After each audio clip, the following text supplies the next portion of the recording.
فبأي آلاء ربكما تكذبان بسم الله الرحمن الرحيم. کہ امام مالک رحمۃ اللہ تعالیٰ علیہ ارشاد فرماتے ہیں کہ انسان کی دو پیدائشیں ہیں. ایک جب انسان دنیا میں آتا ہے، اور دوسری پیدائش وہ ہے کہ جب انسان اپنی ریالٹی کو ڈسکور کر لیتا ہے کہ مجھے اللہ نے کیوں بنایا. یاد رکھو، اگر کسی بندے کے پاس ٹیلنٹ کم ہے نا، اس کا مطلب یہ نہیں ہے وہ کامیاب نہیں ہو سکتا. ہر بندہ کامیاب ہو سکتا ہے، ہر بندہ کامیابی کی بلندیوں تک پہنچ سکتا ہے. صرف ٹیلنٹڈ لوگ کامیاب نہیں ہوتے. یاد رکھیے، بے شمار ایسے لوگ ہیں ٹیلنٹڈ لوگ جو ناکام ہیں، اور بے شمار ایسے لوگ ہیں جن کا ٹیلنٹ بہت کم ہے لیکن وہ کامیاب ہیں. کیوں؟ کیونکہ بڑی تعداد میں لوگ ایسے ہوتے ہیں جن کے پاس کم ٹیلنٹ ہوتا ہے لیکن ول پاور ہوتی ہے، اور اس کم ٹیلنٹ کو استعمال کرنے کا طریقہ جانتے ہیں. ہم میں سے تو بے شمار ایسے لوگ ہیں جنہوں نے اپنے اسٹرینتھس کو بھی ابھی آئیڈینٹیفائی نہیں کیا کہ میرا اسٹرینتھ کیا ہے. امریکہ میں ایک اسٹڈی کی گئی تھی، اس میں ایک اسٹڈی کی روشنی میں انہوں نے کہا تھا کہ ایوریج ذہن رکھنے والے، ایوریج سمجھ رکھنے والے لوگوں میں اکثر لوگ صرف اپنا 2% دماغ استعمال کرتے ہیں، 2% اپنا ٹیلنٹ یوز کرتے ہیں. آپ سوچ سکتے ہیں ہم میں سے کتنے لوگ ہیں، یہ اتنا بڑا خزانہ، یہ تو ایسے ہے. آپ میں سے کتنے لوگ ہیں جن کے گولز کلیئر ہیں کہ زندگی میں نے کیا اچیو کرنا ہے؟ پتہ ہی نہیں ہے. بس I want success, I want to be successful. What are your specialties? What are your strengths and weaknesses? Do you know that? کہ آپ کو آئیڈیا بھی ہے کہ اللہ نے آپ کو کیوں بنایا؟ آپ نے اپنی ڈیٹ آف برتھ لکھنی ہے کہ اگر آپ 1990 میں پیدا ہوئے، 85 میں پیدا ہوئے، 80 میں پیدا، لکھیں اور اپنے آپ سے پوچھیں کہ اللہ نے اگر اس وقت مجھے دنیا میں بھیجا ہے تو یقیناً اللہ نے میرے اندر کچھ ایسی صلاحیتیں پیدا کی ہیں جو اس دور کی ضرورت ہیں، مگر نہ اللہ مجھے دنیا میں اس وقت نہ بھیجتا. یہ امام مالک کی تعلیم ہے. فرماتے ہیں سب سے پہلے اپنی ریالٹی کو ڈسکور کرو. سیلف ڈسکوری سب سے اہم چیز ہے، خود شناسی کہ میرے اللہ نے مجھے کیوں بنایا ہے. ساری زندگی میں اسی طرح گزار دوں گا؟ یار اللہ نے تمہیں ڈاکٹر بنایا ہے، تم ٹیکسی ڈرائیور بنے ہوئے ہو. اللہ نے تمہیں ٹیکسی ڈرائیور بنایا ہے، تمہارے ماں باپ تمہیں ڈاکٹر بنانا چاہتے ہیں.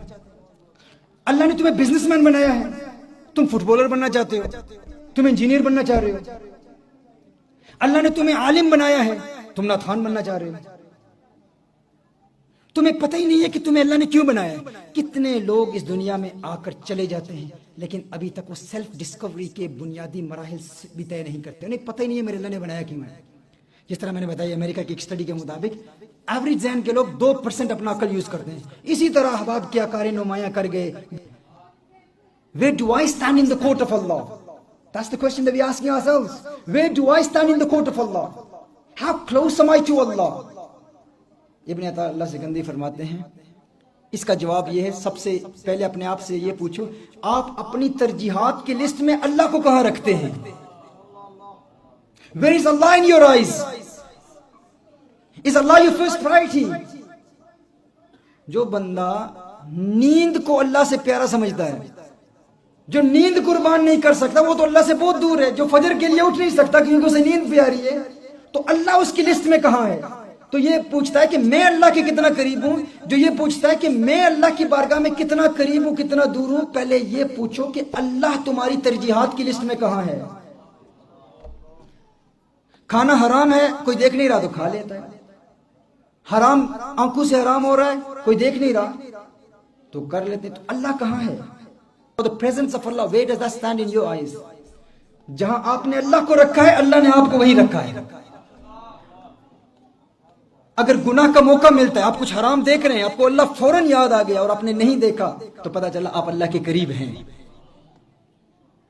اور دوسرا، اللہ کی مخلوق، والدین کی قدر کریں. ان کی وجہ سے بڑی بڑی بلائیں ٹلتی ہیں، بڑی بڑی مصیبتیں ٹلتی ہیں.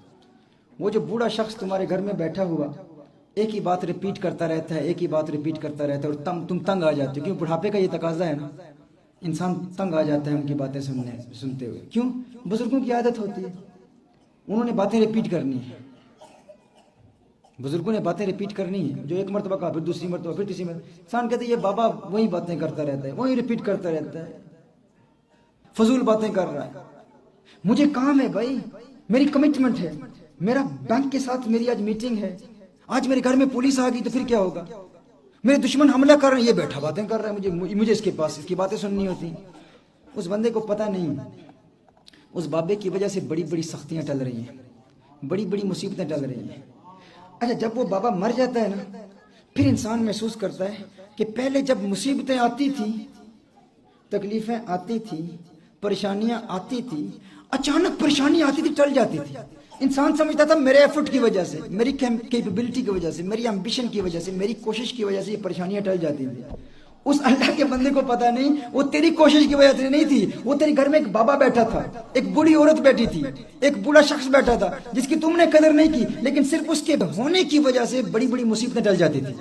اب جو ہی وہ مر گیا نا تو اس وقت انسان حیران ہوتا ہے کہ اب پولیس آئی وہ گئی نہیں, اب کسی نے مجھ پر کوئی کیس کیا تو میں ناکام کیوں ہو گیا. پہلے کسی طریقے سے مصیبت ٹل جاتی تھی, ٹلتی کیوں نہیں ہے؟ وہ کیوں نہیں ٹلتی ہیں؟ کیونکہ وہ بابا مر گیا ہے. وہ جس کی وجہ سے مصیبتیں ٹلتی تھی آج وہ چلا گیا ہے. جب تک وہ موجود ہے اس کی قدر کرو. تم سمجھتے ہو تم اپنے ایفرٹ سے باہر جاؤ گے, ملاقاتیں کرو گے, لوگوں سے میٹنگز کرو گے, اپنی مصیبتیں ٹالو گے. بھائی جتنی محنت تم باہر کر رہے ہو, اس بابے کے چڑچڑے پن اور اس کی ضد والی باتوں کو پیار سے بیٹھ کر سنتے رہو, ادب سے سنتے رہو. خدا کی قسم تم اس سے محبت کے ساتھ اس کا سہارا بن کے تم صرف اس کی باتیں ہی سن لو, اس کے دعا کے لیے نہ بھی کہو, تمہاری بڑی بڑی دنیا کی مصیبتیں ٹل جائیں گی. اپنے چھوٹے بچوں کی باتیں سنتے ہو نا, وہ ضد کرتے ہیں. تمہارا چھوٹا بچہ کہتا ہے امی ابو, ایک ہی بات 10 مرتبہ مانتا ہے, تم اس کی بات سنتے ہو, اس کی قدر بھی کرتے ہو. کیوں بھائی؟ بوڑھے اور بچے کی عادتیں بالکل ایک جیسی ہوتی ہیں نا. جس طرح بچہ ضد کرتا ہے بوڑھا بھی ضد کرتا ہے, لیکن ہم اپنے بچے کی ضد کو برداشت بھی کرتے ہیں اور پیار بھی آتا ہے, ہمیں کیوٹ لگتا ہے اپنا بچہ. ایک بات 10 مرتبہ بھی کہے, ہم اس کی بات سنتے بھی ہیں, قدر بھی کرتے ہیں, محبت کا اظہار بھی کرتے ہیں. کیوں؟ ہم کہتے ہیں یہ بچہ بڑا ہو کے میرے بڑھاپے کا سہارا بنے گا. بابے نے تو قبر میں ہی جانا ہے نا, بوڑھے نے تو قبر میں ہی جانا ہے, اس کی باتیں کیوں سنوں؟ بوڑھا بھی وہی باتیں ریپیٹ کر رہا ہے, بوڑھی عورت بھی وہی باتیں ریپیٹ کر رہی ہے, بچہ بھی ریپیٹ کر رہا ہے, لیکن بچے پر پیار آتا ہے, بوڑھے پر پیار کیوں نہیں آتا؟ کیونکہ یہاں لالچ ہے. اور پاگل انسان تجھے پتہ ہی نہیں, وہی بچہ کل تیرا دشمن بنے گا, لیکن یہ بوڑھا جو ہے نا اس کی سن لے, تیری آخرت بھی سمجھ جائے گی, دنیا کی مصیبتیں بھی ٹل جائیں گی.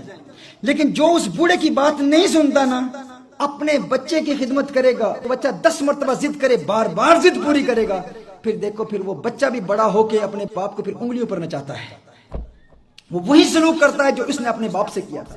میں کہتا ہوں بچوں کے حقوق ادا کرو, لیکن گھر میں بیٹھے ہوئے اس بوڑھے کی قدر ضرور کرو, اس کا احترام, اس کے لیے خاص وقت رکھو. اس کے پاس میرے لیے میں آپ کو بتاؤں, کتنی بھی بڑی علمی بات ہو, تحقیقی بات ہو, کوئی کتاب لکھنی ہو, کوئی ڈیبیٹ ہو, میرے پاس کتابوں کے انبار لگے ہوں نا, کوئی مسئلہ پھنس جائے نا تو میں اوپر سے نیچے اپنی والدہ اور اپنے والد صاحب کے پاس آتا ہوں, ان سے باتیں کرنا شروع کر دیتا ہوں, پھر اوپر کمرے میں جاتا ہوں جہاں مسئلے میں پھنسا ہوں, وہ مسئلہ کھل جاتا. یہ نہیں یہ مجھے سبق پڑھاتے ہیں, اسباق سکھاتے نہیں, مجھے یہ یقین ہے کہ ان کے پاس صرف بیٹھ گیا, اس بیٹھنے سے میری آنے والی نسلیں بھی کامیاب ہو جائیں گی اور میری مصیبتیں بھی ٹل جائیں گی. اللہ کی رضا کی ایک علامت یہ ہے کہ تمہارے والدین تم سے راضی ہیں.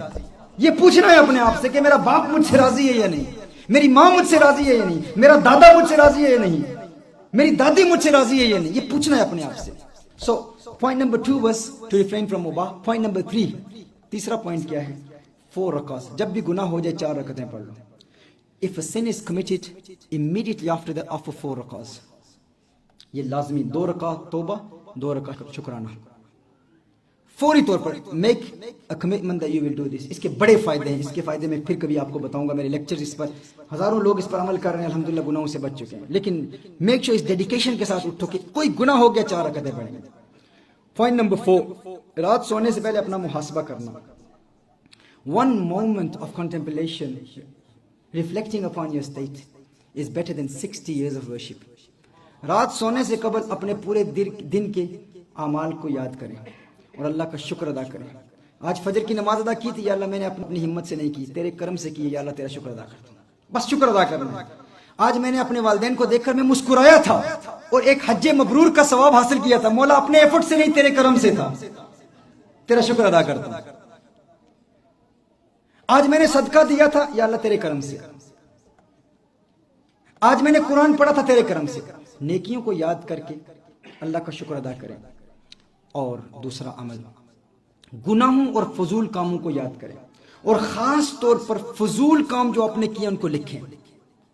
unnecessary activities, useless activities, ان کو لکھ لیں ہر روز رات سونے سے قبل. اور یہ 4 ہفتے میں یہ لکھنے والا یہ فضول حرکتوں کا فضول کام جو آپ نے کیے. آپ یوٹیوب پر بیٹھے آپ نے ویسے ہی انٹرٹینمنٹ کے لیے ایک چیز دیکھی, دوسری دیکھی, تیسری دیکھی, آپ نے 2 گھنٹے اسی میں ضائع کر دیے. اب فیس بک پر بیٹھے 2 گھنٹے اسی پر ضائع کر دیے. پورے دن کی فضول ایکٹیویٹیز کو لکھیں, ان کو لکھیں اور اس لکھنے کے بعد کہیں یا اللہ جو پورے دن کے میں نے گناہ کیے ان سے توبہ کرتا ہوں, اور پورے دن کے فضول کام جو میں نے لکھے ہیں یا اللہ میں ان سے توبہ کرتا ہوں, اور کل یہ کام میں نہیں کروں. اور دوسرے دن ظاہر ہے جو آپ نے توبہ کی ہے وہ فضول کام تو نہیں کریں گے. نبی کریم صلی اللہ علیہ وآلہ وسلم کی حدیث ہے من حسن اسلام المرء ترکہ ما لا یعنی, from the perfection of the belief of a man is to abandon that which doesn't concern him. So write down all the useless activities, fuzul activities, everything that you do daily, all day, write it down and repent from that. And the next day obviously you won't do that because you repented from that. دوسرے دن کیا کرنا ہے, وہ نئی فضول کام جو نئے فضول کام کیے ان کو لکھنا ہے. Within 4 weeks آپ دیکھیں گے آپ کے پاس اتنا ٹائم ہوگا, اتنا فری ٹائم ہوگا, برکت ہی برکت ہوگی, کیونکہ آپ نے اپنی زندگی سے فضول کام کو خارج کر دیا, فضول کام کو نکال دیا. سو رات سونے سے قبل یہ چوتھا عمل یہ ہے کہ thanking Allah for the good deeds and making tawbah for the sins and writing down the unnecessary activities and repenting from that. آپ دیکھیں گے ہر روز بے شمار فضول کام جو آپ کرتے ہیں آپ کے سامنے آ جائیں گے اور آپ ان سے توبہ کر لیں گے. یہ 4 اعمال آپ کر لیں. What's the first point? Refraining from bad company. Second, refraining from mubah.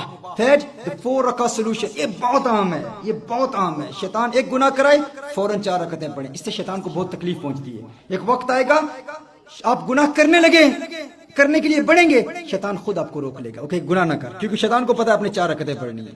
اب جانتے ہیں وہ بندہ جس نے ایک فجر کی نماز مس کی تھی اور پورا سال روزہ رکھا تھا, اس کے بعد پھر اسے الارم کلک کی ضرورت نہیں تھی, ہر روز شیطان اسے آ کر جگاتا تھا, اٹھو نماز ادا کرو, اٹھو نماز ادا کرو. کیونکہ شیطان کو پتا تھا ایک نماز قضا ہو گئی, 1 سال کے روزے رکھے ہیں, دوسری قضا ہوگی تو پتہ نہیں کتنی سزا دے گا.